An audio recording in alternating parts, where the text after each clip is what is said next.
현재 한전연구원 에너지 융합센터에서 기업연구 간의 신재생 에너지 연구 소장하고 있습니다. 오늘 알리백에 대한 얘기를 작년에는 신재생 에너지가 무엇인가로 했는데 올해는 알리백에 대해서 제가 좀 이 주제를 가지고 나왔습니다. 여기 다들 알리백이 뭔지는 다들 아실 것 같고 따로 설명할 건 없고 이거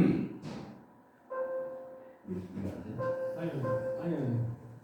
밑으로. 밑에? 네. 목차나 이렇게 대충 하고 알리백이 무엇인가에 대해서 대충 여러분들이 이재명 대표님하고 윤석열 대통령님과의 질문 내용에서 알리백이 나오면서 국민들이 많이 관심을 가졌던 걸로 알고 있습니다. 바로 이게 이제 알리백인데 한쪽은 이게 파란색이고 한쪽은 이산화탄소 엄청 나오고 홍수나고 불러고 뭐 이런 것만 간단하게 하고 지금 이제 이 우리나라 이게 지금 바람입니다. 이 파란색 부분이 우리나라를 중심으로 하는 이 바람인데 이 밑에서 부는 게 이제 열대성 온기압 바람이고 이게 한냉전선에서 따라온 기압포를 이용하는 바람입니다. 이 바람을 제가 설명하는 이유는 이제 우리나라가 참 감사하게도 사계절이 있었다가 지금 현재 기후는 2.5계절로 바뀌어가고 있거든요. 2.5계절로 바뀌다 보니까 거기에 따르는 에너지들이 많이 소비가 됩니다. 말하자면은 겨울이 예전에는 한 80일 정도가 겨울이었다면 지금은 100일이 넘는 시간 동안이 겨울이고 거기에 따라서 아까 우리 임 대표님처럼 난방비도 많이 들고 또 여름에는 상대적으로 5월 달부터 여름이 시작이 돼요. 그래서 약 한 90일 정도가 30도 넘는 더위, 28도 이상이 나가는 더위가 지속되다 보니까 근데 그 원인이 앞서 설명한 환경적인 요인이 아주 심하게 나타납니다. 지금 이거는 제가 이제 설명을 이대로 방금 전에 나와 있던 슬라이드 상영을 그대로 재현한 겁니다. 지금 우리가 얘기하는 게 9,960 헥토파스칼, 10,920 헥토파스칼. 헥토파스칼이 약간 다릅니다.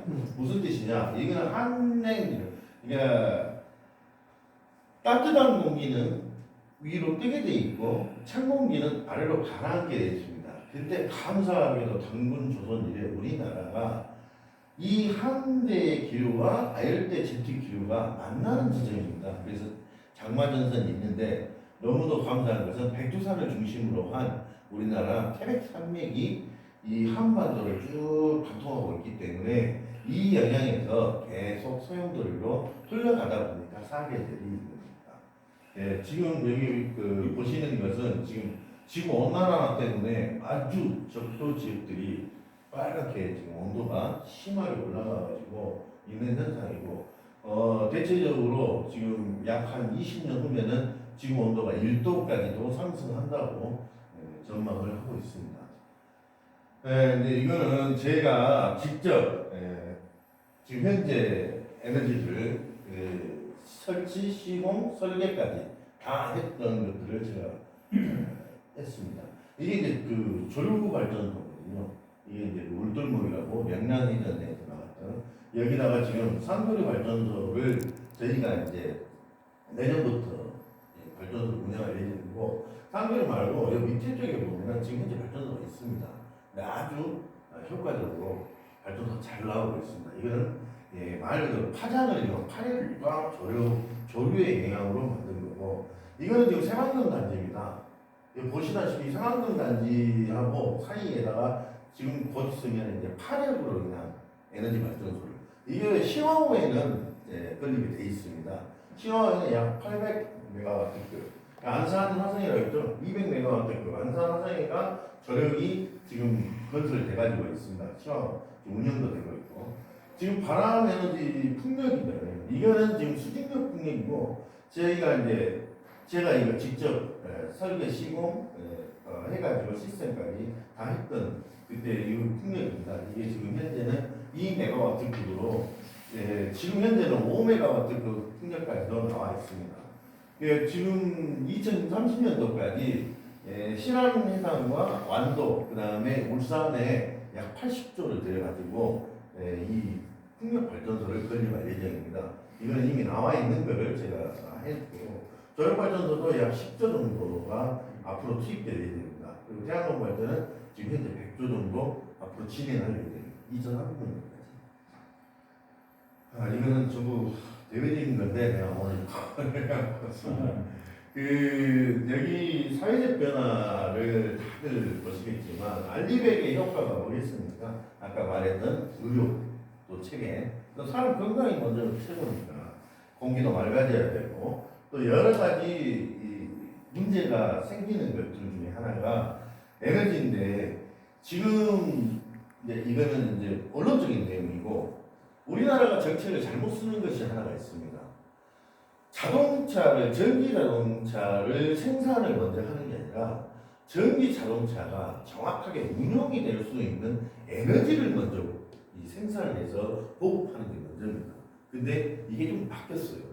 좀 바뀌다 보니까 우리 국내 정부에서는 지금 폭발적으로 전기 자동차 수요가 늘어나다 보니까 어쩔 수 없이 에너지 발전소를 건립을 해야 되는데 국민 여론이 원자력이라든가 화석 연료를 사용을 거의 좀 못하게 하는 입장이고 또 알리백 우리나라가 SK하고 대일이 그리고 현대가 가입이 되어 있습니다.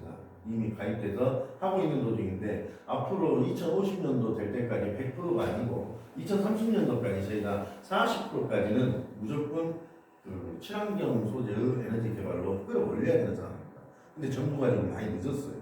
지금 상당히 많이 늦어가지고 있는 상황이고 에너지 자립형으로 갈 수밖에 없고 일전에 우리 임 사장님하고 몇 분들이 모여서 했는데 우크라이나 전쟁 말씀하셨듯이 저를 먹고 사업 중에 하나가 에너지 사업이고 그 에너지 사업을 이끌어가기 위해서는 우리가 에너지를 근본적으로 엔지니어링하고 기술력 그리고 시공 능력을 확보하는 것이 가장 큰 건데 사실상 신재생 에너지 쪽에서는 중국이 가장 앞섭니다. 중국이 우리나라보다 10년이 앞서 있어요. 그래서 중국을 우리가 항상 에너지는 모델로 하는 거고 그 다음에 2차 전지가 굉장히 관건입니다. 근데 여러분들도 잘 아시다시피 L모사와 S모사의 에너지 ESS 에너지 측정기 저장 장치가 실패를 했습니다. 사실상 실패예요. 그래서 성공한 것이 아닙니다.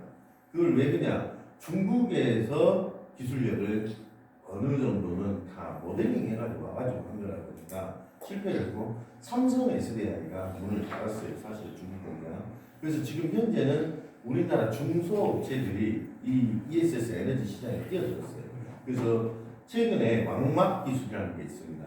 탄소 소재의 나노 입자 소재를 여러 막으로 분리를 시켜서 거기다가 충전을 해가지고 전기를 보호하는 시설을 지금 우리나라가 지금 개발 중에 있고 사실은 제가 여기 오기 전에 어제 그제 3일 동안 김대중 프레스센터에서 한전에서 있잖아요. 박스코 그 전시 박람회가 있었습니다. 거기서도 그분들이 출품을 하긴 했어요. 했는데 그 업체 지금 말레이시아 정부라고 지금 얘기하고 있는 그 업체 말씀하시는 거예요?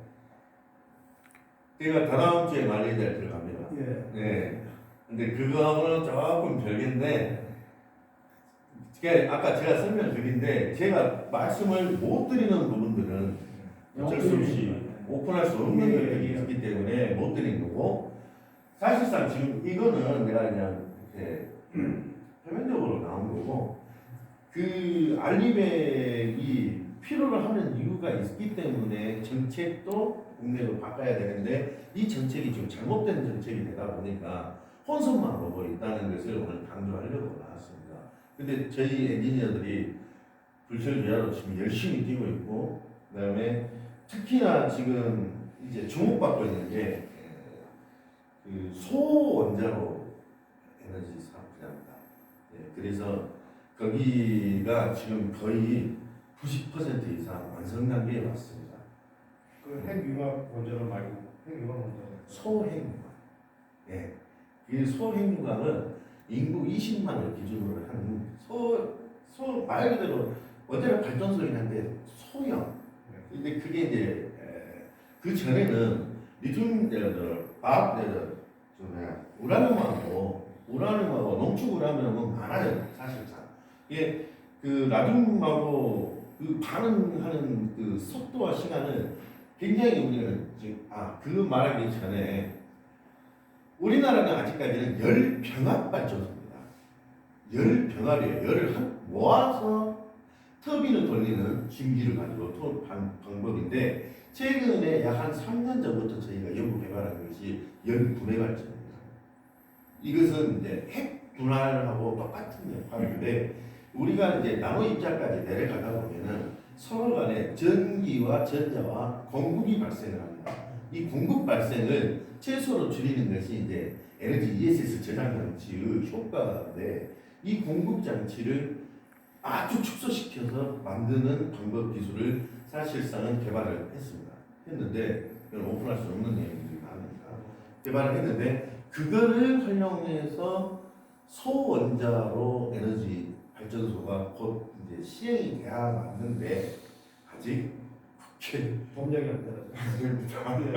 제가 듣기로도 프로토타입까지 나왔다고 제가 들었거든요. 네, 저기 박모 국회의원님께서 우리나라도 세 군데만 시범적으로 해보자라고 제안을 했는데 문 대통령 프레시던트가 원자력을 하려고 그냥 일단은 막았어요. 네, 막았기 때문에 진행이 안 됐습니다. 근데 차세대로 지금 신재생 에너지만 가지고는 불가능합니다. 지금 현재 폭발적인 이 전기 수요를 감당할 수가 없어요. 그 다음에 가장 중요한 문제 중에 하나는 전력망 공급 산업입니다. 네. 우리나라도 지금 전력망 공급 산업이 30년 전에 이루어졌던 거라 전부 교체를 안 하면은 시스템이 정의하지 않습니다. 한마디로 말해서 이제 우리 허세영 박사님이 근무 근처를 하고 계시는 이 코레일도 지금 현재 전력 공급망이 너무 안 좋아져가지고 다시 전부 급전 케이블들을 교체하고 증설 승합을 하고 있는 중이거든요. 근데 이것도 사실상은 20년 앞을 보지 못하는 사업 중에 하나입니다. 그래서 지금 저희가 동남아 정부하고 얘기할 때는 전철이든 뭐 다른 여러 가지든 에너지를 필요로 할 때는 그걸 먼저 하기 전에 에너지를 만들어내는 시스템, 발전 시스템을 무엇으로 어떻게 전력망을 구축하느냐를 먼저 고민하시라라고 항상 저희가 주문을 합니다. 예, 그렇게 주문해요. 그렇지 않고서는 어떤 사업이 가더라도 전력 공급망 사업은 다 실패로 돌아가거든요. 최근에 제가 우즈베키스탄하고 또 7만 가구 에너지 공급 정책 사업을 진행을 했었어요. 그러다 물론 캔슬이 됐는데 우크라이나 전쟁 때문에 가장 쉽게 말한다면 우리나라 전력 공급망이든 해외 전력 공급망이든 전력 공급망 자체가 시스템화되지 않고 탄탄하게 구축되지 않는 이상은 알리백 효과를 나타낼 수 있는 방법이 전혀 없습니다. 그래서 핵융합밖에 그럼 답이 없는 건가요? 네? 이론적으로 따졌을 때 그럼 핵융합밖에 그럼 방법이 융합이 아니라 분열. 네. 이제는 분열이에요. 이 분열을 잠깐 설명을 드린다면 모든 물질은 타는 농도점이 다릅니다. 예, 타는 농도점이 달라서 모든 입자들은 1000도에서 녹아서 완전히 사라지는 게 있고 3000도 가는 게 있고 5000도 가는 게 있습니다. 이 3000도 이상 가는 것 중에 하나가 이 탄소 소재인데 그래서 제가 보험우주 항공센터에 있을 때 나로 2호 발사체의 탄두가 탄소 소재로 되어 있었습니다. 3000도 이상의 고열을 이겨내야 되거든요. 불과 약 한 12분에서 15분 정도를 견뎌야 되는데 그러니까 그렇게 되다 보니까 우리나라는 아직까지 열분열이죠. 열분열을 효과적으로 시스템화가 안 돼 있었어요. 그러다가 한 5년 전부터 연구 개발 끝에 열분해가 이제는 이제 상용화는 안 되지만 연구는 성공을 했습니다. 앞으로 2년 이내에 제가 봤을 때는 이 열분해도 이제 상용화가 되지 않겠느냐. 예, 그렇게 열분해가 되면은 좋은 점이 공해가 적어집니다. 첫째는 열을 발생했지만은 거기서 나오는 열분해들은 각기 다른 물질들이 나오기 때문에 그걸 효과적으로 통합적으로 우리가 하는 게 아니라 그 물질에 맞는 공해를 없애버립니다. 그게 이제 열분해 기술인데 한 가지 덧붙여서 설명을 드린다면 이번에 원전이 미국하고 좀 그 해외에서 다툼이 좀 있었어요. 미국에다가 우리가 로열티를 줘가면서도 공사를 우리가 따겠다. 약 한 40배 조짜리인데 따겠다니까 미국 애들이 캔슬을 했어요. 근데 그 방송이 잠깐 나오다가 지금 안 나와요. 그 이유는 미국을 자극해서는 아까 말씀하셨죠. 미국을 자극하면 쪽이 하나도 없으니까.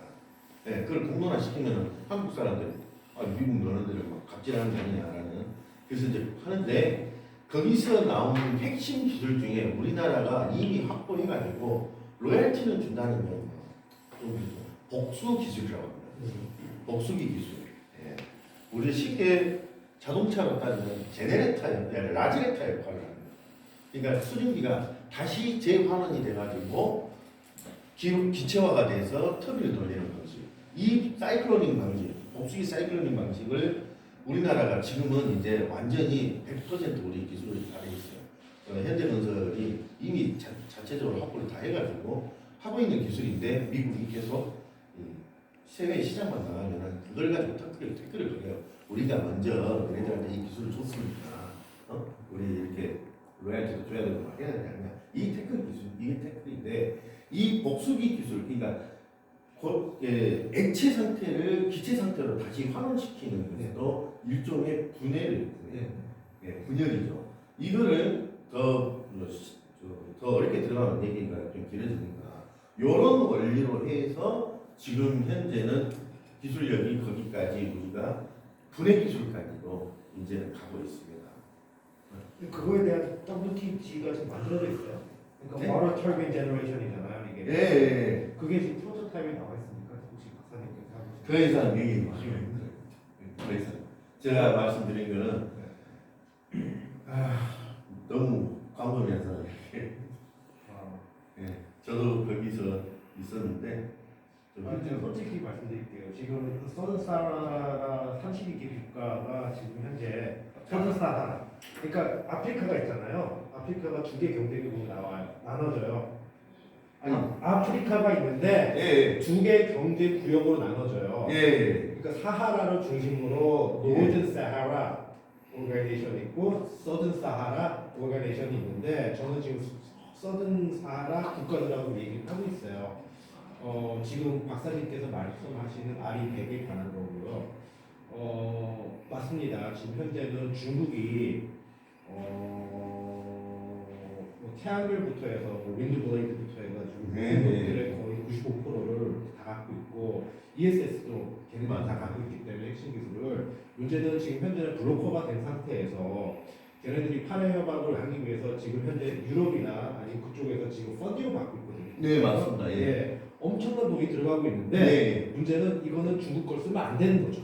예. 예, 지금 그렇게 지금 바뀌었어요. 그래서 맨날 전화가 와요. 이틀에 한 번씩 얘네들하고 얘기를 하는데 한국에서는 사실 남아있는 것이 결국 한국과 미국뿐이었거든요. 현재는 자유시장에서. 그 니네들이 보니까 중소기업이 많더라. 그리고 저기 뭐 말씀하신 데가 제가 알고 있는 그 정보인지 잘 모르겠지만은 거기도 있고 프로토타입이 있다는 것도 있고 뭐 모사드에서도 얘기가 들어왔는데 그거 니네가 접근을 해보면 안 되겠냐 네가 라고 해서 사실 한 군데를 지금 했어요. 김해에 계시는 모 박사님 해봤는데 그게 인풋하고 아웃풋가 300kW뿐이 안 나와요. 지금. 뭘 말씀하시죠? ESS. 아니요, 제너레이터. 제네레이터. 예. 이게 그러니까 인풋이 45에서 아웃풋이 지금 현재 150에서 300까지 끌어냈는데 예. 이게 300까지가 끌어내는 것이 아직 이게 연력학 법칙에 엔트로피 법칙에 지금 이게 벗어났거든요. 예. 이거 패턴을 안 주는 거예요 지금 우리나라에서. 그래서 뭐 그럼에도 불구하고 걔네들은 지금 발등이 불 떨어졌으니 그러니까 돈이 이렇게 쌓여있죠. 이렇게 쌓여있는데 김해의 최모 씨가 예. 최근에 열분해를 개발을 했어요. 네네네. 네, 아마도 그 업체이신 것 같은데 제가 좀 잘 거기에 곧 상용화를 해야 되는데 사실상 법적으로 우리는 안 돼요. 안 돼요. 그래서 네. 포크 났어요. 예, 그거는 어쩔 수 없이 우리나라 내가 오늘 이 자리에 이 세미나를 참석하게 된 이유 중에 하나가 네네. 우리나라의 전통 관료주의 때문에 우리나라 에너지 산업은요 거꾸로 지금 한 2, 30년 더 밑으로 내려가고 있는 중이거든요. 맞습니다. 데이터 산업도 마찬가지예요. 저희 기술은 지금 태양 인공 태양도 만들어가고 있는 기술인데 그렇죠. 안에서 네. 우리 관료주의신 대한민국 정부는 태양이 동에서 떠서 서해로 지니까 다른 그 다음에 뜬다라는 개념으로만 계속 쳐다보고 있기 때문에 우리 같은 엔지니어들이 에너지 산업에 뛰어들고 싶어도 엔지니어로만 남지 성과들은 전혀 볼 수 있는 산업이 없어요. 그러니까 이게 여기 뭐 북한 전략에 계시는 분도 있지만 나중에 이제 이 부분을 그 연결을 왜 북한하고의 관계성을 갖는지 이유를 알고 지금 이제 여기서 나오는 것 중에 하나인데 해외 시장 진출 종목을 변화하고 경제 정책을 변화시켜야 되고, 근데 우리나라는 해외 수출 중소기업들이 너무너무 힘듭니다.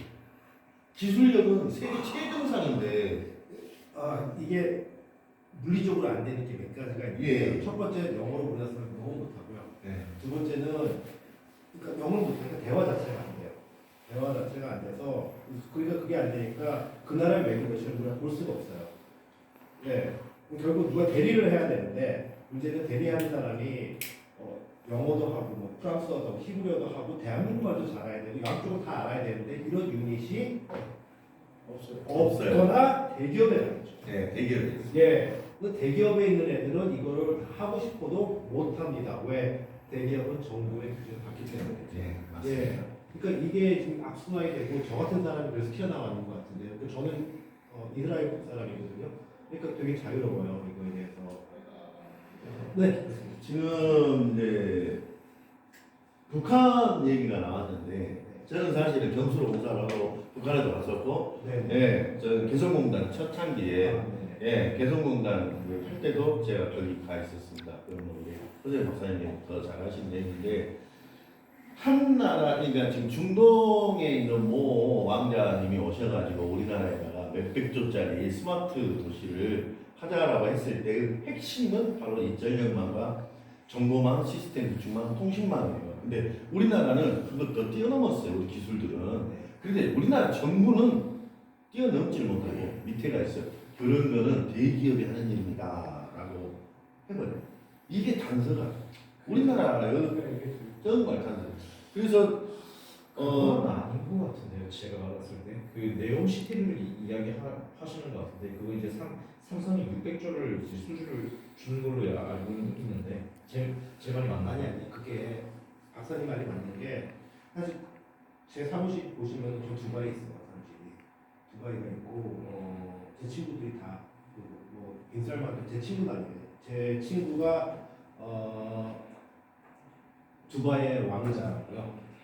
네, 두바이의 왕자고요. 서열 3위고 걔의 사촌이 인사였는데 근데 저는 이거를 10년 전부터 다 알고 있었어요. 내용부터 해가지고 다 알고 있었고 참고로 말씀하신 북한에 계셨지만 저희 아버지께서 저기 연명 과기대 만드신 박모 원장님 저희 아버지세요. 그래서 그러니까 제가 이걸 많이 들어요. 많이 듣고 저는 이제 비즈니스맨이기 때문에 저는 돈 버는 것만 신경 쓰거든요. 네, 자가시간. 근데 맞습니다. 이게 안 되는 이유가 뭐냐면요. 대기업은 이 기브 테이크 할 수 있는 카드가 정치적이 너무 강하고 근데 이제 걔네들이 원하는 거는 이 중소기업에 있는 코어 테크놀로지고 예. 근데 문제는 코어 테크놀로지를 그거에 대해서 우리가 수출을 하거나 아니면은 OEM을 만들거나 아니면 뭘 했을 때 그거를 해갈 수 있는 유닛이 없다는 거예요. 이게 우리나라 아주 큰 문제죠. 그게 일단 뭐 내용은 제가 여기까지고요. 뭐 특별하게 제가 뭐 설명드릴 만한 거는 없습니다. 근데 알리백이 곧 이제 2050년까지 알리백을 해야 되는 상황인데 우리나라 정부는 지금 거기에 지금 벌써 이제 한 30년밖에 안 남았는데 대응할 수 있는 걸 하나도 안 해놓고 있고 정말 답답하고 그래서 오늘 이런 자리에서 이제 여러분들한테 그나마 이런 대책을 어떻게 세워야 되는지를 제가 이렇게 말씀을 드려서 우리 국민들이 좀 깨어나게끔 하려고 하는 의도입니다. 지금 30년밖에 안 남았는데 우리 전력 사업은 인재산 다시 원전 가동하는 역전이 하는데 이미 그거는 제2세대 사업이었지 제3세대 사업은 아니거든요. 다른 동유럽이나 유럽 국가나 미국 국가들은 벌써 이미 알리백을 위해서 다 준비를 하고 있는 상황인데 우리나라는 아직도 원전을 하느냐 마느냐 있는 그 원초적인 에너지 지식 수준으로 접근을 하기 때문에 방법이 좀 개인적으로 되게 다른 것 같아요. 그 문정부에서 그 원전 사업을 일단 무조건 막았잖아요. 근데 이게 양날의 검인데 만약 막지 않았으면 그대로 아마 발전했을 것인데 막았으니까 그건 그대로 발전을 못했으니까 이제 다른 걸 좀 찾아야 됐었는데 방금 전도 이제 말씀하신 것 중에 뭐 풍력 발전이라든지 뭐 태양력 발전이라든지 이런 거 보면 이제 한국은 일단 풍력 발전이 일단 거의 안 되는 나라거든요. 이건 다른 거 장르도 있고 지리적인 뭐 그런 고질적인 것도 있고 그리고 또 이제 태양열 같은 사업은 뭐 저도 이제 관계자들이 좀 주변에 좀 있어가지고 좀 대화가 나고 있는데 뭐 이게 먼지가 그냥 쌓인 끝이에요. 네, 먼지가 쌓인 끝이거든요. 근데 이게 만약 해결이 되면 이 사우디나 이제 두바이 같은 데서 이제 어마어마한 수준의 받아보고 있습니다. 그건 해결됐어요. 그게 소재가 나와. 네, 그런데 이제 대중화도 중요하니까. 근데 이제 뭐 흔히 이런 거 있잖아요. 이제 사막이 불모지 땅이라고 우리가 생각하고 수천 년에 내버려뒀는데 알고 봤더니 그게 어마어마한 에너지 창고다. 그래서 이제 그 뭐랄까 KTX가 현재 가장 빠른 이제 한국 이제 가장 빠른 열차고 이제 세계에서 가장 빠른 이제 개발 중인 신칸센이 그게 한 시속 602km를 달리는데 하이퍼루프는 하이퍼루프는 그걸 뛰어넘거든요. 예, 1200km를 1500km까지 1200. 뭐 그게 수시속. 네. 근데 이제 한국은 이제 길 뚫고 산 뚫고 해야 되지만 거기 사막이 되면 그냥 놔버리면 끝이거든요. 그래서 반으로 그냥 좀 10분의 1밖에 이제 비용이 들지 않는단 말이죠. 네, 그러면 거기에 대한 한국에서만 안 된다 그러면 그 해외 사업권을 따보기 전에 해외에서라도 우리 그 사업에 우리 기술력을 입증을 하니까 왜냐면 한국에서 이제 지리적으로는 규제적으로 안 된다 그러면 해외로 나가야 되거든요. 그럼 일단 그런 좀 지식을 알고 있는 사람도 필요하고 또 영어를 또 할 수 있는 사람도 필요하기 때문에 어쨌든 이제 모든 게 다 영어로 다 통하기 때문에 또 정서적으로 또 많은 사람들이 또 필요하겠죠. 그런 걸 이제 대기업 측에서 연합을 해가지고 거기 맞는 사람들을 하면서 또 새로운 에너지를 우리가 또 모르는 것들 탄소나 이런 거 처음에 몰랐잖아. 근데 뭐 핵융합에서밖에 저도 몰랐지만 이제 핵 분열이라고 또 저한테 또 말씀해 주셨으니까 또 그렇게 또 차세대를 또 연구를 하고 또 진행을 해야지. 왜냐면 602km 달리는 것도 일본 정부가 이 정도 발전될 것이다라고 생각하고 이제 파고 있었는데 하이퍼루프는 완전히 새로운 개념이었거든요. 그러니까 완전 다른 거죠. 제가 이제 네. 2017년도에 네. 하이퍼루프 시스템 특허를 체결했어요. 근데 1년 만에 발효했어요. 미국에서 아주 강하게 반대를 해가지고. 네. 예, 아까 처음에 그 허세현 박사님이 저 소개할 때 보면 잠깐 하이퍼루프 얘기 그 나왔죠. 이게 이제 탄소 소재 공학인데 특히 이제 진공으로 튜브 자체가 진공으로 가야 돼요. 그러면 저 마이너스 막과 플러스 막이 교차되는 레일 자체가 탄소로 가야 됩니다. 일반 철로는 할 수가 없거든요. 예, 탄소로 다 해야 되는데 마찰력 때문에 그래요. 근데 이 공기부항하고 진동에 대한 그 마찰력이 아주 좋은 것이 있고 안 좋은 점이 있어요. 근데 사막 같은 경우 제가 아는 상식으로는 진동 흡수가 힘들어요. 사막이 진동 흡수가 힘들어서 시스템은 완벽하게 갖춘다 하더라도 이게 내구성에서 얼마나 갈지는 모른다는 거죠. 하나의 게 너무 또 새로운 게 또. 그렇죠. 예, 새로운 저희가 이제 게 하이퍼루프를 정확하게 설명을 드린다면 이 관과 관 사이에 라크 장치라고 있어요. 예, 일본 애들은 톱니식으로 라크를 이렇게 탁 돌려서 그냥 쉽게 말하면 병따개처럼 꽉 밀폐를 해요. 미국 애들은 이게 이렇게 뭐라지? 캐프린처럼 이렇게 끼었다 뺐다 하는 그런 식으로 해가지고 우리 그 도시가스나 이런 거 보면 네. 탁 끼는 식, 예, 요 라크식이고 저희가 개발한 것은 이제 이렇게 송곳 그러니까 그렇게 생겼어요. 팽이처럼 생긴 송곳이 딱 빼는 거예요. 그러면 팽창했을 때는 엄청난 힘이 발생하거든요. 팽창했을 때는 아무래도 이게 안 맞죠. 근데 스톱됐을 때, 그러니까 1,700km가 가속도가 붙어서 가요. 그러면 브레이크 장치로 들여질 거예요. 브레이크 장치. 그것 때문에 튜브가 일정한 유격이 생겨요. 유격이 없이는 진동. 근데 이 사막은 좀 다릅니다. 좀 다른 게 뭐냐. 기후의 변화가 거의 한 50도 이상 나면요. 이게 자체적으로 수축기간이 되는 거예요. 그러면은 탄소 소재들은 불변입니다. 거의 제가 그 고흥에 있을 때 저희도 실험 제 머릿속에만 다 있고 나머지는 전부 폐기시키라 해가지고 제 머리에만 있고 전부 다 그 당시에 자료들을 전부 수확시켰어요. 그래서 몇 사람이 없고 새로 다시 탄소는 시작했는데 탄소 소재는 이제 오토크레브라는 데에서 저 150도 열 압력을 줘가지고 레진 상태에서 뽑아내면 이게 제품화가 되거든요. 이게 약 3,000도거든요. 이게 전문 용어들이 많은데 그러면은 거기에 어떻게 되느냐? 수축 변화에 얘는 변화를 안 해버려요. 레일. 자, 튜브는 변화를 하고 있는데 레일은 변화를 안 한다. 그럼 어떤 현상이에요? 이건 뭐 잘못하면은 뻥 나버려요. 뻥 납니다. 뻥. 이게 최고의 관건이고 지금까지도 미국 무슨 사가 T사가 막 하는데 1km, 10몇 킬로 이상을 못하는 이유가 지형의 변화, 그다음에 진동의 변화 이런 것들이죠. 근데 대전과학기술원에서 최근에 이제 그걸 연구한 어떤 박사님이 좀 새롭게 하긴 했어요. 하긴 했는데 그 꿈에 관한 내가 봤을 때는 내 지식으로는 아직까지는 해결을 못합니다. 브레이크가 가장 큰 문제신 건가요? 아니에요. 진동, 마찰력. 맞아. 마찰력에 의해서 발생되는 열과 자, 이 튜브가 지구 온난화하고 똑같은 내용인데 열이요 어느 순간에는 나가줘야 돼요. 안에 있으면 안 돼. 그러니까 엔트로피 법칙을 계속 그 안에서 돌려야 돼요. 그렇죠. 예. 그렇죠. 이거는 스마트하시네요. 근데 이게 안 된다는 거예요. 자, 오늘 여기까지만 하겠습니다. 그러면 5분 10분만 쉬시고 아까 못했던 말은